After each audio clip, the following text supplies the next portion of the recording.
Hello, আমি আবার আমার ছাদ বাগানে চলে এলাম। দেখো আমার গাছে কত টমেটো হয়েছে। টমেটোগুলো সব একটা একটা করে পেড়ে নিচ্ছি। গাছ প্রায় শুকিয়ে এসছে,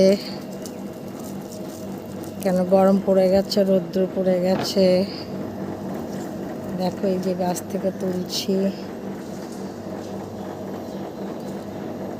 ভীষণ রৌদ্র ছাদের মধ্যে।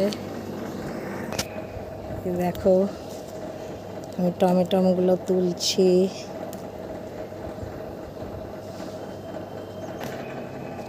প্রায় সব টমেটোমি তোলা হয়ে গেল, এখনও ফুল হচ্ছে দেখছো। হয়তো কিছু একটা দুটো হতে পারে, এখন অফ সিজন এসে যাচ্ছে। রৌদ্রের তাপ প্রচুর বেড়ে গেছে, প্রচুর পরিমাণে রৌদ্রের তাপ বেড়ে যাওয়াতে টমেটো গাছ প্রায় শুকিয়ে যাচ্ছে। টমেটোগুলো যেগুলো পেকে গেছে সেগুলো তুলে নিচ্ছি। এই যে দেখছো, দেখো কতগুলি টমেটো হয়েছে দুটি গাছ থেকে। তোমরা সামনে বছর শীতের সময় টমেটো গাছ করবে এইভাবেই, খুব ভালো লাগবে। সবাই ভালো থেকো।